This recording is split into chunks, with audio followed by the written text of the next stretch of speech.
And welcome back to VADA Live. I'm your host, Dan Carrigan. Well, today we're diving back into AI as part of our special series on artificial intelligence, how it's shaping dealership operations, marketing, customer engagement, and more. Well, joining me is Dr. Ben Flusberg, Chief Data Officer at Cox Automotive. And Ben, in his role, leads company-wide strategy and in data governance, AI innovation, and data-driven products. And Ben, you spent nearly a decade with Cox helping modernize automotive ecosystems through smart tech. Welcome to VADA Live, Ben. How are you? Thank you, Dan. Great to be here. I am glad. We enjoy it when our guests enjoy coming on, honestly. It's nice to have that excitement going right into a great conversation. And as far as AI, we like to begin these combos, Ben, with a quick reset for dealers and our audiences. When dealers hear AI, what does that really mean or should mean to them in 2025? So, great question, Dan. And let me start actually with what did it mean just a few years ago, because things are changing really fast in the space. So I would say through the year 2022, everything that was AI was all about using structured data to identify patterns and predict outcomes. When I say structured data, I mean it's like tables of numbers and alphanumeric characters.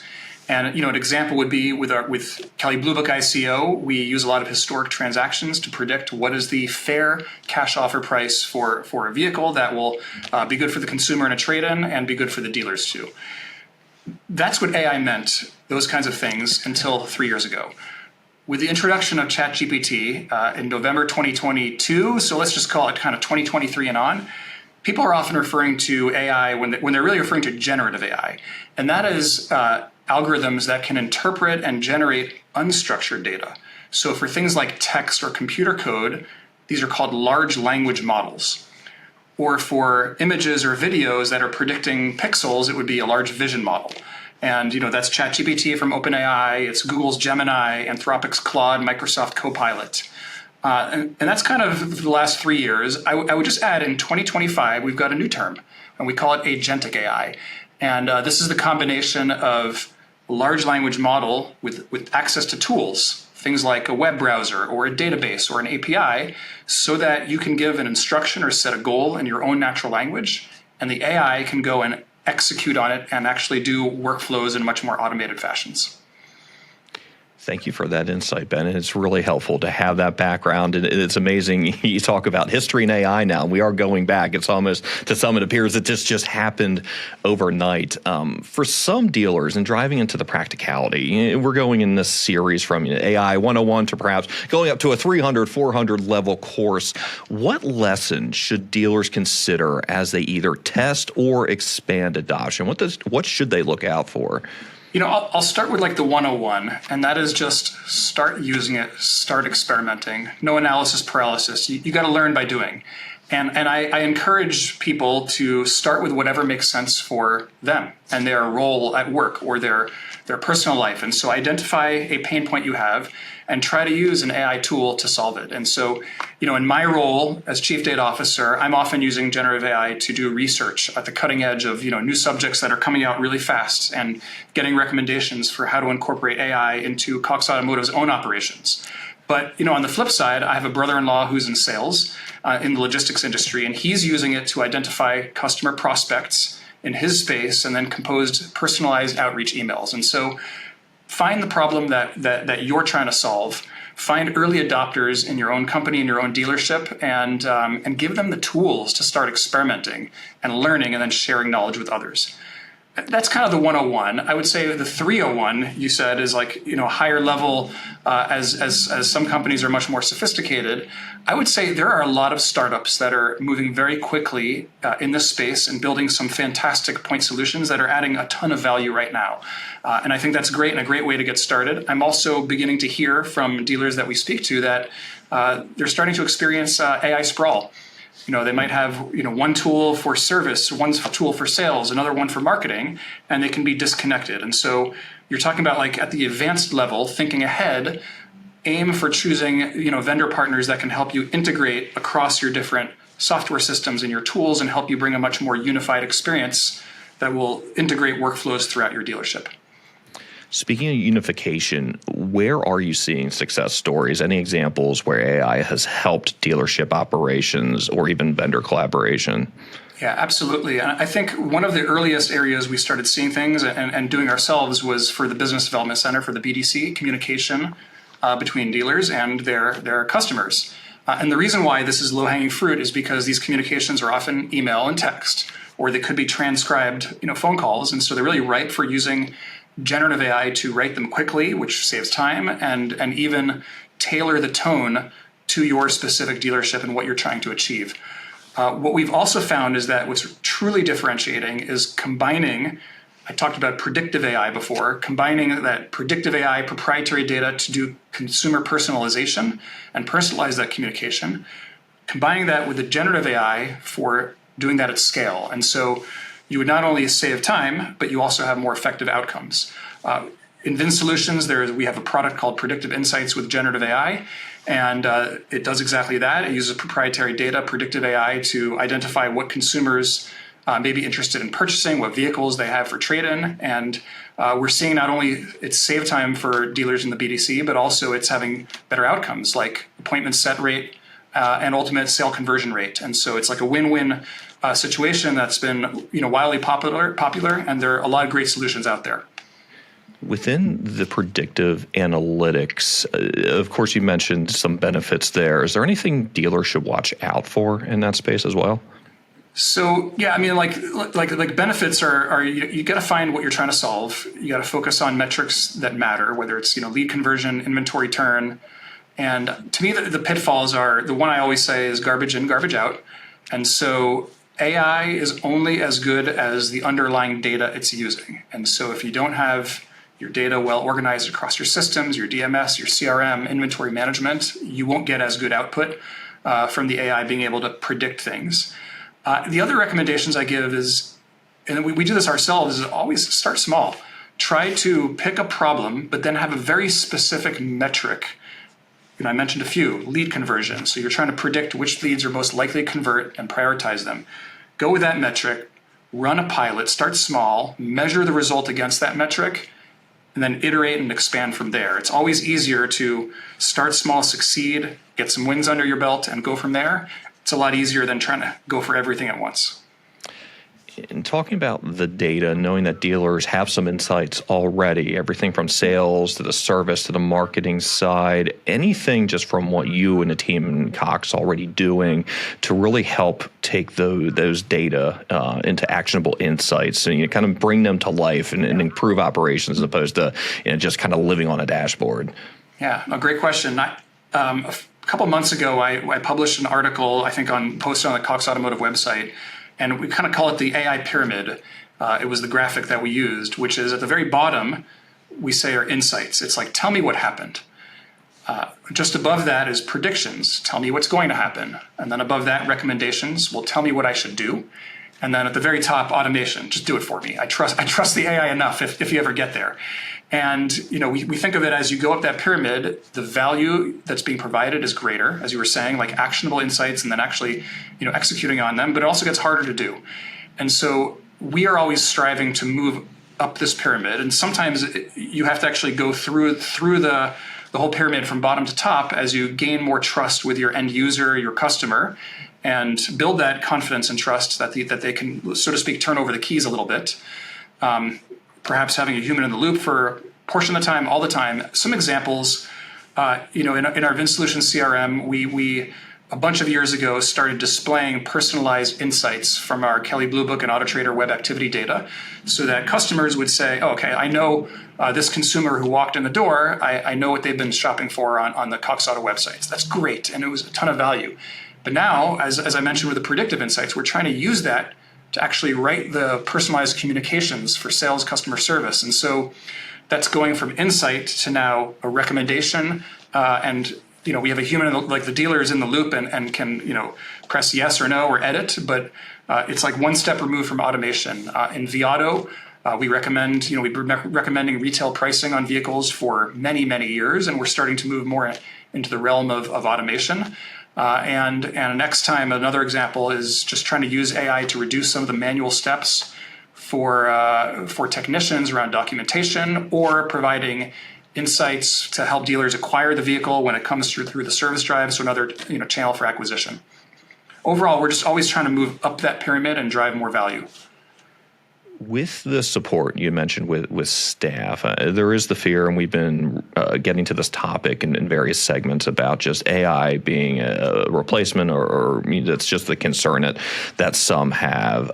What's your perspective on where that automation really ends, the human expertise takes over, just to ensure that the human touch that's so important as part of the car buying experience is still maintained? Yeah, so I see AI really as more of a force multiplier for dealerships, for all companies, honestly, and it's not really a replacement for people.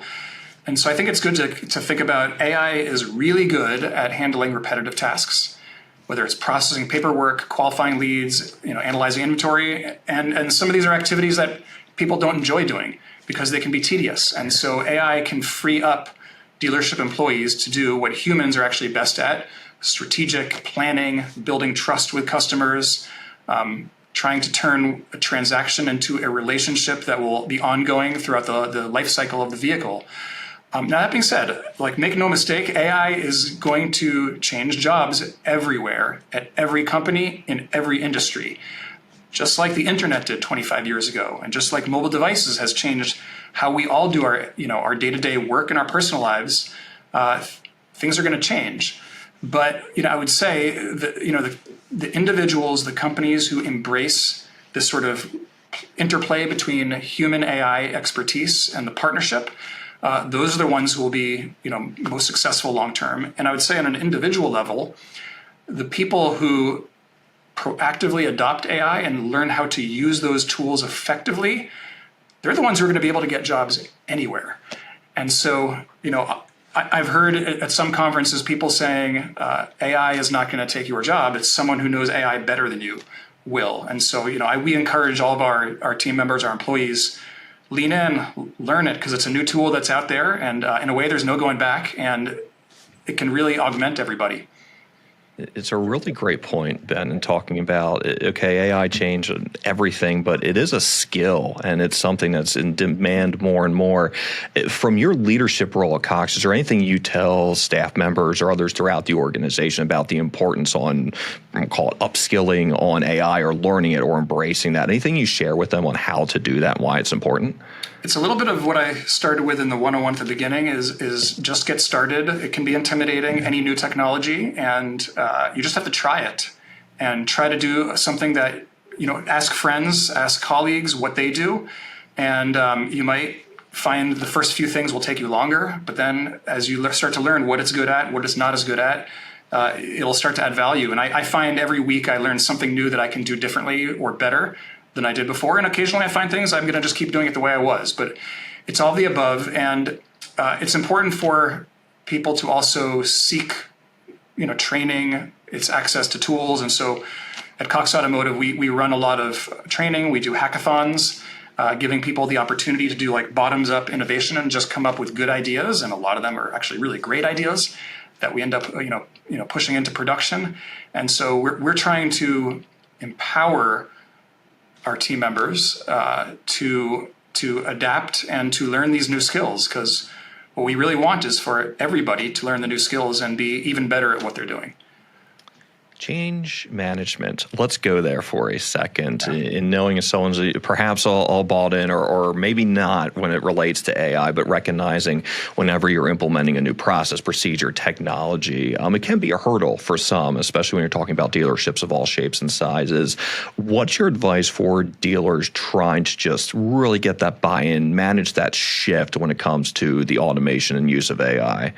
I'm glad you asked it, because people often think of AI, it's all technology, right? Yeah. Actually, the hardest part of any implementation of digital technology, including AI, is the people and process change. And I often tell that to executive leadership at Cox Automotive. And I can actually think of many instances in my own career, even prior to Cox, where failure to deploy an AI model effectively was actually not really about the technology. And most of the time it's about not thinking about the people and change management and making it forefront. And so some advice is start with the pain points that people are feeling every day, because you want what's in it for them, right?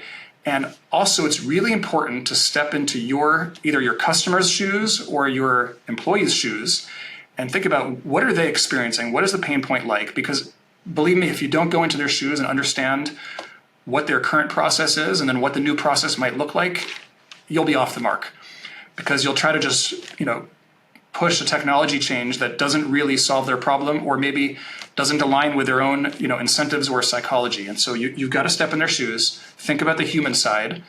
You want to celebrate your quick wins to get excitement going, publicly celebrate them, and you want to be transparent and honest and acknowledge failures and pivot from there. I would just say, to me, the last and most important thing is make it clear to your teams, your employees, that you're not just trying to invest in a new technology, but you're also investing in people. And you're not trying to replace jobs, you're trying to upskill everyone. And I think that's an important message. It touches a little bit on what we were talking about before, that there's opportunity for all companies to be more productive, serve their customers better, and be more efficient. And we're all trying to upskill our expert teams in order to be even better and learn how to do things faster, more productive, more efficiently. And so it's that pairing of the human side and the tech side. What's new at Cox, Ben? Anything you can share as far as a sneak peek inside the organization and the work in AI? Either things that are happening soon, anything top of mind for you as it relates to your work and your leadership role at Cox Automotive?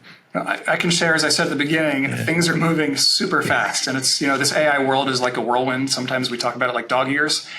I'll share some broad strategy and then a little bit of tangibly what that means. And so, for the past year, 2 years, we've had really a threefold strategy in this new AI world. The first is customer first. We want to embed AI within all of our products and services, but with a focus on delivering the most value we can to our customers, largely dealers.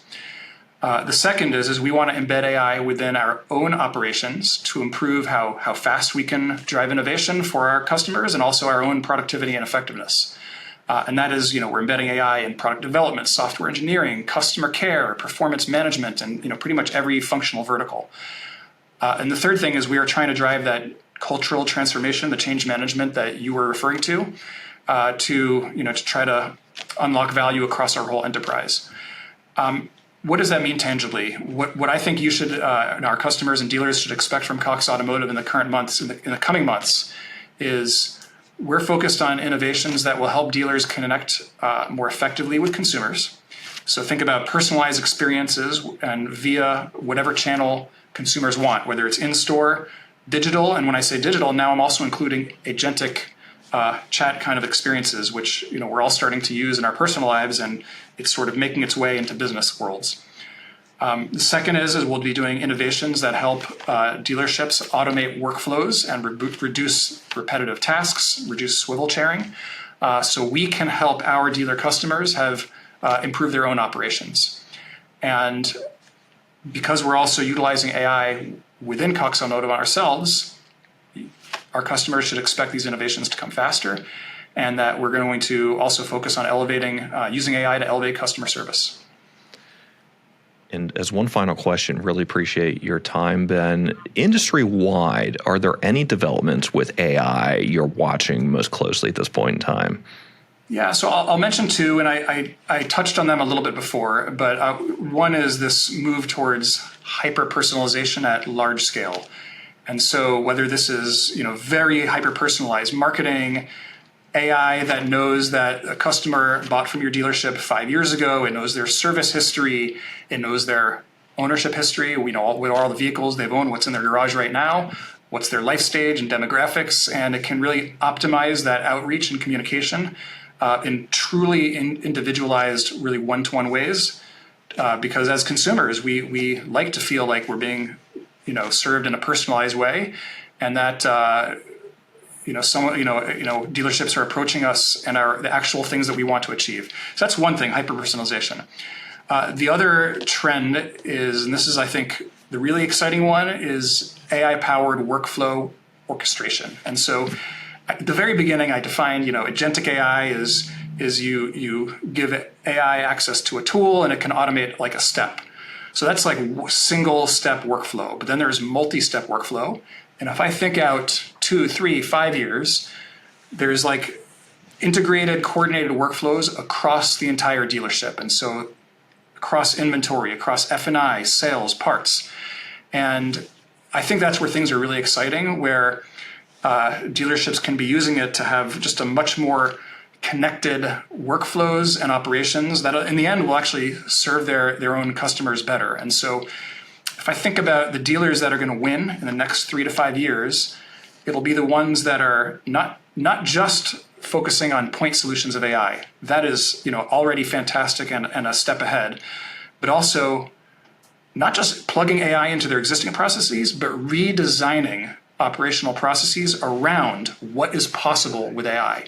What could be done in the future, and that can be utilized to make the entire dealership operations smarter and more effective. That's a fascinating shift in perspective, Ben. Thank you for sharing that. Well, you've been hearing from Dr. Ben Flusberg, who is the Chief Data Officer at Cox Automotive, sharing insights and expertise on AI. Well, that does it for this special edition as part of our AI series. I'm Dan Carrigan for VADA Live, and we will see you next time.